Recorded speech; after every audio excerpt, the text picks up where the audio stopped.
unprecedented and dramatic erosion of the legitimacy of the courts. Recruiting social media influencers to help. Justice Clarence Thomas, you want him to be impeached. That was racially motivated.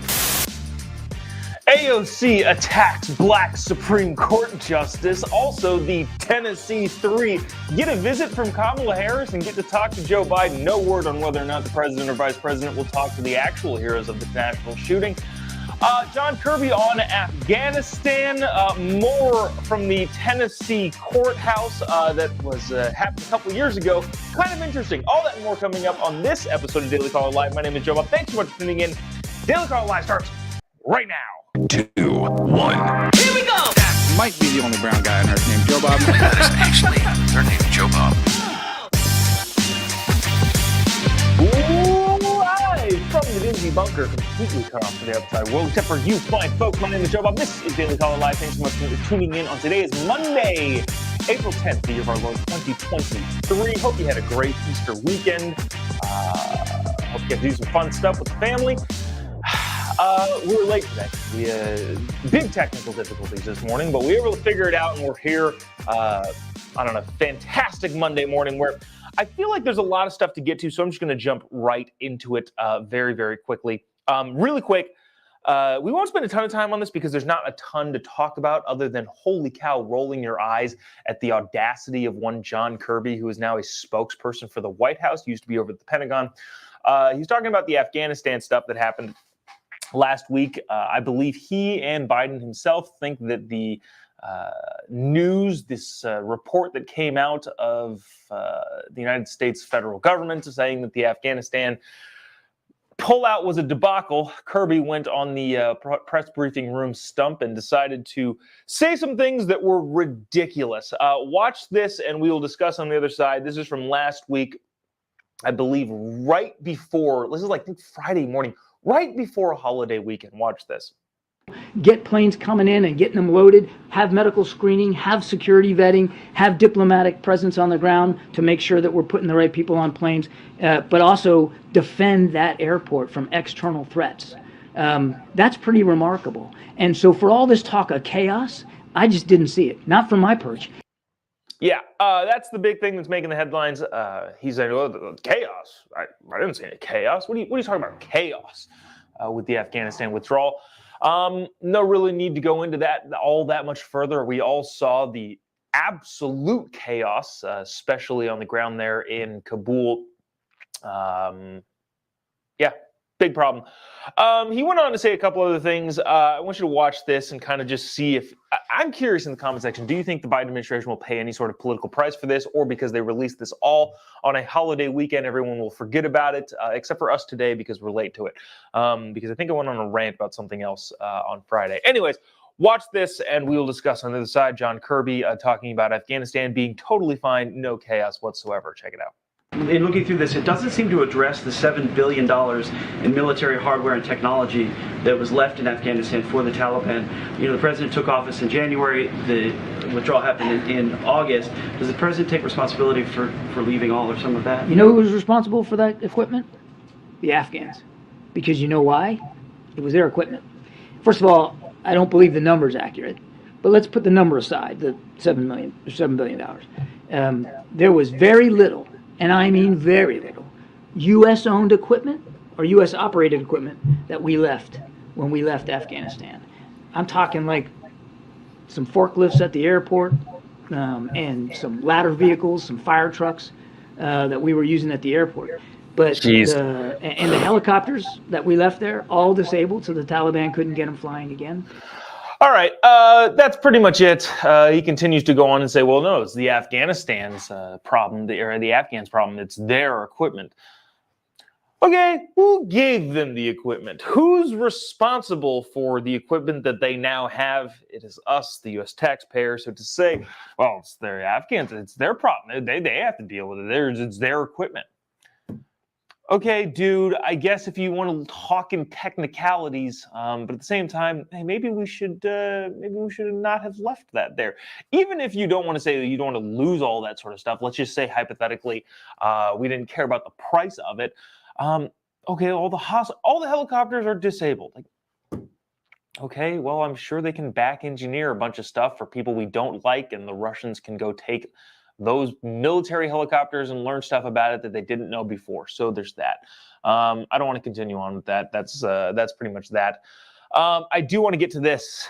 This is possibly petty, but in this world, okay, so in the world of politics and internet politics and social media followings and all of that sort of crap that exists constantly in the media, I think this whole Justin Jones story is kind of funny. He is the more well-known, I guess, Tennessee 3, one of the legislators that got kicked out of the Tennessee State House because he was acting like a buffoon, decided to get a megaphone and take over the well in the common area of the house, or the floor of the Tennessee House. He was expelled. The older, bigger lady that you've probably seen on the news calling it all racism was kind of just standing there. That really just makes sense. Doesn't matter what color your skin is. But a lot of the race baiters out there are on top of it. Now, one of the things that I think a lot of people have pointed out with this is that all of it is being politically activated. It is all political. Nobody actually cares about anything other than the politics and then hopefully absorbing more power. But what I mean by that is this. Nashville tragedy, terrible. Don't need to reiterate how bad that was. The cops that responded in minutes and neutralized and eliminated the threat immediately, no word from the president or the vice president. A couple of dum-dums get a megaphone and decide to yell at people, breaking all of the decorum rules and effectively taking over the House, commandeering the House legislature, and stopping the Tennessee House from conducting business, which is effectively what January 6th was. And I'm not going to compare the two necessarily, other than the fact that, hey, if you're making a big deal about people stopping the House of Representatives federally from doing their job, don't you think doing that on the state level is somewhat of the same thing? And also, the fact that there were actual legislators doing it make it a little bit worse. Anyways, all that being said is Joe Biden had a video conference with the Tennessee 3, the affectionate name being used by a bunch of the media. Kamala Harris went to Tennessee to visit them. They didn't go visit the families of the kids and the teachers at the school. They didn't go visit the cops. They didn't talk to the cops, none of that. It was entirely politically motivated because three dum-dums decided to take over the Tennessee House floor. That was important. That needed a visit. Which brings us to this whole thing of like, what constitutes a visit for a politician?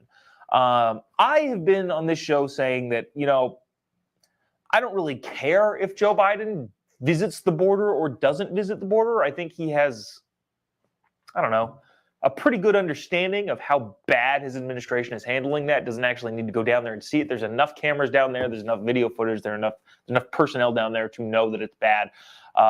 It's pretty much entirely an optics thing. And I will admit that sometimes I like jabbing the president when he didn't go to Ohio and went to Ukraine instead. I don't know. I enjoy doing it. But at the same time, at the end of the day, if we're being honest, I don't know. The president doesn't need to visit the disaster site of all of these places, at least in my mind. Having said that, why he decided to talk to the dum-dums with the megaphones, just interesting. Now, what I want to bring to light here that I thought was kind of funny is this 2019 article from the Tennessean. So this dude that's screaming for some reason being handcuffed as if he's in terrible pain is Justin Jones, the representative that was expelled from the House of Representatives about 4 years ago. There was an article in the Tennessean in May of 2019 that said this. I thought it was fascinating. A protester behind a series of recent demonstrations at the Tennessee state capitol has been banned from the building and ordered not to contact House Speaker Glenn Casada.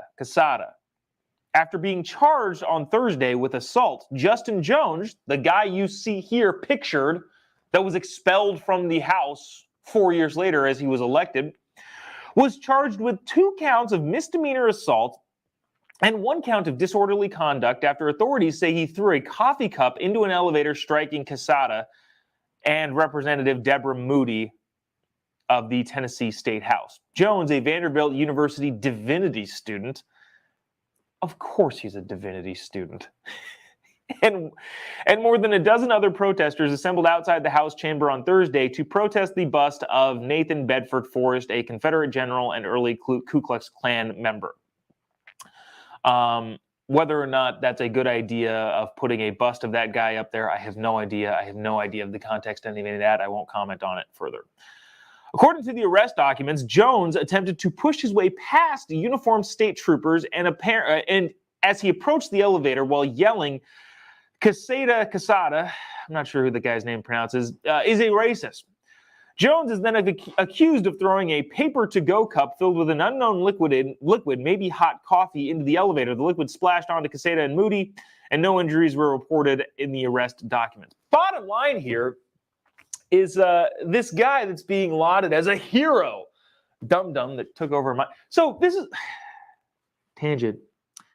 The dude was in a position to actually possibly enact some sort of change. Just so you know, the protesters that are yelling and screaming outside don't actually have legislative power. This guy had legislative power and decided instead he would trade that for Instagram followers. I talked about this before. I took a screenshot of this guy's Instagram account right when this happened. He had like 30,000 followers, which I would imagine was way up from what he was. Check this morning, he's at about 177,000 Instagram followers. So effectively what he's doing is trading a position that actually possibly could have made a difference for popularity, because that's the way politics is run nowadays. Anyways, this dude apparently has been a menace for a very long time. Quote-unquote protesting, but arrested for assault within the Capitol, and then got booted and decided he was going to be famous as opposed to actually enact legislative change. This is him on CNN No, this is actually Meet the Press. This is what, so, okay, all of that being said, this dude has a criminal past and also took over the House in Tennessee with a megaphone, and one of the Indian representatives was like, I think he's Republican, but one of the Indian representatives said on the floor during this guy's expulsion hearing, hey, the only time I've ever felt any sort of racial prejudice is when this dum-dum, I'm censoring myself here, this dum-dum Justin Jones called me brown face. So the assaultive criminal racist is being lauded as just an important figure, and this is how he describes his actions. Watch this. Jones, let me start with you. I know you met with Vice President Harris, you met with President Biden. What was their message to you, and what did you hear from them?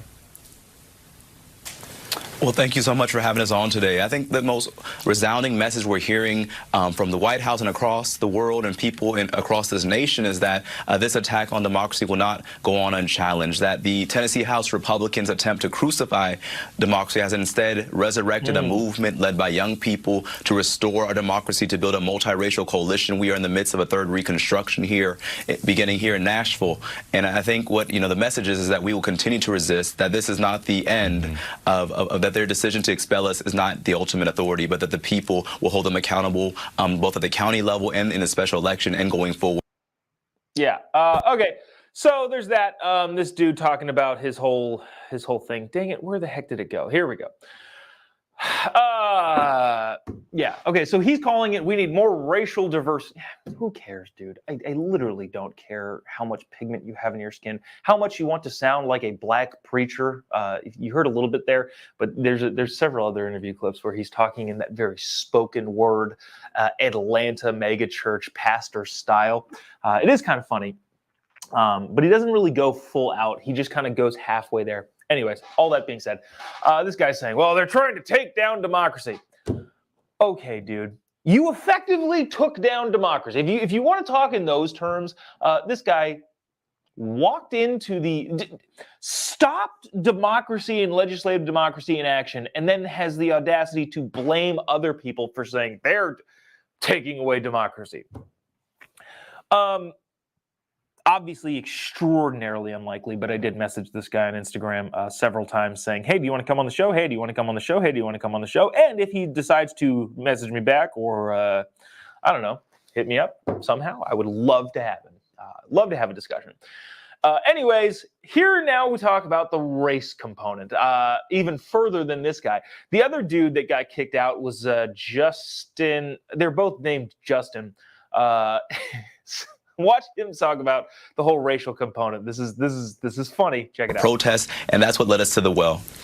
Representative Pearson, when you look at the maps, right, and you see this, there definitely, you can see there's an attempt to limit the political power of Nashville and Memphis, particularly in African-American communities.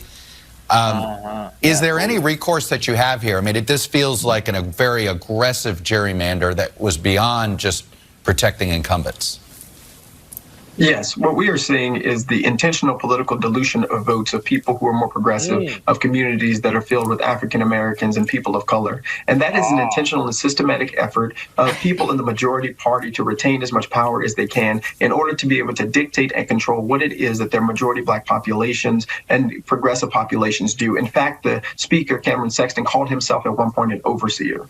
This is the type of legislature and people in positions of power, in addition to Governor Bill Lee, who we are dealing with. And so when we realize what is going on in the South, which is you have politicians choosing who will vote for them rather than the people who are supposed to be choosing their elected officials, these are the situations that we get in. And in the South in particular, we need to pay attention to what's happening with state legislatures. This is a battleground because if it's gun violence, if it's abortion, if it's education, if it's healthcare, the South is continuing to lag behind and the people in positions of power are hurting us. Yeah, there's a dramatic political lines here that have been drawn that we're going to. That was very much like Ricky Bobby. I'm not sure what I need to do with my hands here. I don't really know what's going on. But outside of that, that was Chuck Todd. Chuck Todd on Meet the Press decided that he was going to weigh in talking about gerrymandering. I love this conversation. I love the whole conversation around, well, this area is set in a way that would vote for this direction. Oh, well, they're disallowing the minority communities to right to vote. First of all, no, that's not happening. And two, the whole idea that more conservative states split up the bigger populated areas based on the demographic in order to retain power. Okay, fine. Let's have that discussion. I was on an airplane a couple days ago. I feel like this is the second day in a row I'm telling an airplane story. But the guy next to me was talking to the lady next to him about how California is just so unfair because of the population discrepancies. Well, California, he says, first of all, clearly this guy didn't understand how the House and the Senate worked. He said, well, did you know that Rhode Island and so-and-so and so-and-so have he's talking about 3 different states. I forget what they were. It's like, then they make up less than 3 million people, and they together have 6 senators, while California has 40 million people and has 2 senators. Like, okay, that's how the Senate works. If you don't like it, I don't know what to tell you. The House is a much more representative of the population.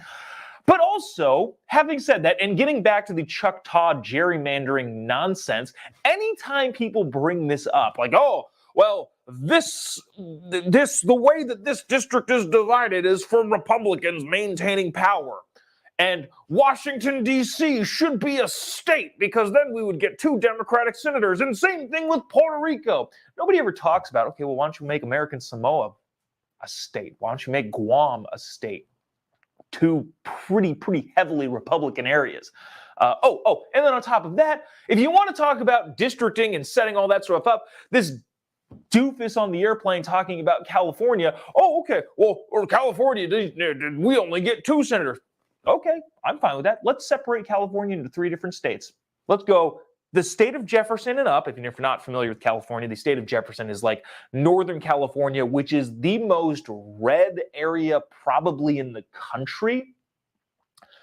State of Jefferson, they get 2 senators. How about that, Mr. Dude on the airplane? Okay, and then San Bernardino, Riverside County, San Diego County, Orange County, all of that Southern California, let's make that a state too. Therefore, 4 more senators for California. We'll split up. This is my proposal. Let's split up California into 3 different states, and therefore those 3 states will get 6 senators as a whole. And the state that contains the San Francisco area down to Los Angeles County, they'll get their own senator, or their own 2 senators. And then the very conservative San Bernardino, San Diego, Orange County, and Riverside County on down, they get their own 2 senators. How about we split it up like that? Oh, and then the Jefferson people, they get their own 2 senators. You want to talk about gerrymandering and power consolidation? Yeah, everybody does it. I'm not necessarily saying it's a good thing that Republicans do it in different states, but you want to talk about that big discrepancy. Democrats have a huge advantage, especially when it comes to population centers. Look at New York. The state of New York is pretty dang red geographically. You want to split that up, Dems, so that you give upstate New York their own 2 red senators? Is anybody willing to talk about any of this sort of stuff in a serious tone? Yet Chuck Todd has these people on, has the 2 expelled dudes on, saying, well, they're trying to gerrymander. Yeah, dude, guess what? Happens on all sides, and I would say more harshly in blue states. Because if you really, really wanted to be quote-unquote fair, you would separate California into 3 different states, but that would absolutely topple the central power in the federal government for Democrats. Want to make things fair? State of Jefferson in Northern California, Southern California as its own state, you would add 4 Republican senators. Good luck making your case for Washington, D.C. and Puerto Rico. Dang it. How does this happen? How do I go on these stupid rants about theories and dumb... Anyways. Oh, Oregon's another one. I don't know. Sorry. Freedom Susan says, hello from Oregon. Oregon's another great one. Outside of the densely populated areas, like Eugene and Portland, take that and make the state of Oregon, and then have Eastern Oregon, another Republican state. But Dems don't want to do that. So you want to talk about fairness unless it disadvantages your political power. Anyways. All right, so here's a dude on MSNBC talking about this Tennessee thing. He says that everything is racist, and gosh dang it, we're not going to have time to get to the AOC stuff. All right, watch this, and we'll discuss on the other side. Check it out. And when you have abuses of power like you saw in Tennessee with Speaker Sexton, which, look, anyone with 4 neurons to rub together understood that was racially motivated. It was a signal, a dog whistle in the most grotesque way. It was a racial decision by Sexton and by the Republicans in Tennessee. They made that decision because these were black kids, young black men who were serving in office, which is something we should salute in this country of any young person who becomes involved in politics and serves. They made a very racially charged decision. They did it deliberately. They did it to troll people. They did it to, quote, own the libs. And they're going to pay a grotesque and terrible price for what they did. I don't know. I don't know who this guy is. I would probably, looking at through this through the lens of race and looking at everything through the lens of race, I think makes you a racist. I think by definition that means you're a racist. But yeah, I don't know who this guy is. But the whole idea of, well, it's because they're black. All right, sure. I hope America doesn't buy that. I hope that the media would have some sense of responsibility to show the population, yeah, no, here's why this makes sense. Here's why they got booted. Here's why the other white lady didn't get booted. She kind of just stood there, didn't grab the microphone, and she made the case She made that argument in her own hearing to get booted. She survived by 1 vote. So, yeah, I don't know. I feel like the more you focus in on race, the more of a obvious and glaring determinant factor is that you, in fact, are racist. Going back to the old one, Ryan brings up a good point. Half of Oregon is trying to join Idaho right now. Yeah. Like I'm saying, look, you want to talk about gerrymandering and geographic reconstruction of the various voting blocks? If anybody's doing a good job at keeping power by denying other people from doing their own thing, it's Democrats in blue states. That's just the reality of it. Like, you want to talk about making D.C. a state with 700,000 people, even though it would be blatantly against the Constitution, and adding 2 Democrat senators? Okay, fine. Why don't you segment off 10 million Californians into their own state and watch what happens when you have 2 Republican senators, or the island of Guam, or American Samoa? Anyways, there's some people encouraging the rants, which is fun, but all right, I want to get to this before we hop off here. This is interesting. We're not going to end up getting into any of the AOC stuff, but tomorrow we'll talk about AOC attacks Black Supreme Court justice. And I only say it like that because all of the race baiters that would continue to use that language, if it were, I don't know, if the roles were reversed, if there was Ketanji Brown Jackson, if there was a Republican saying she should be impeached, it would be Republican senator attacks, Republican House member attacks Black female Supreme Court justice. No, it doesn't. Okay, stupid. All right, so this is an interesting thing, and this is kind of be somewhat politically advantageous, but also kind of dangerous. The Biden administration is organizing a quote-unquote social media army. It's a political move. They're trying to do a political thing, and honestly, it's probably a good idea, and that's why I think a lot of the conservative outlets out there, Turning Point USA, for example, needs to, or is doing the job of doing the same thing on the other side. Maybe I'll talk about this more tomorrow. But the bottom line is they're couching this whole idea of a political social media thing under the guise of stopping fentanyl outbreaks. Watch this. I don't know how long we're going to play it. It's a pretty long clip, but we'll talk about on the other side how they're making this political move a quote-unquote health issue. Check it out. Synthetic opioids like fentanyl were linked to more than 70,000 overdose deaths in the U.S. in 2021 alone. Responding to that, the Biden administration is launching a new campaign now, recruiting social media influencers to help. I spoke exclusively with the nation's drug czar. It's a life-saving effort. What's up, guys? Clifford here. The Biden administration partnering with social media influencers to reach young people where they are on Instagram. And while I like to joke around on my platforms, I highly encourage you guys to take this seriously. Clifford Taylor is a former college football player at the University of Florida. Sammy Brielle is a student at UCLA. I've unfortunately had college-aged friends who have been impacted by deaths. Fentanyl-related deaths in young people spiked nearly 200% from 2019 to 2021. Some of that increase because counterfeit pills contain fentanyl. This is actually way longer than I thought it was. Bottom line here is the fentanyl crisis is a huge actual problem. And the Biden administration is saying, well, we're going to get social media influencers to influence their friends to not use fentanyl.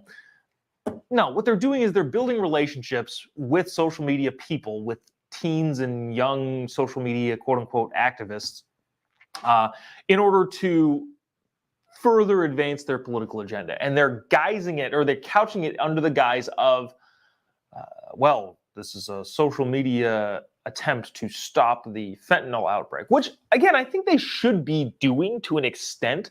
But eventually, this quote-unquote social media army is going to be used to push a bunch of the political crap out of the White House. And taxpayers are probably going to pay for this particular initiative.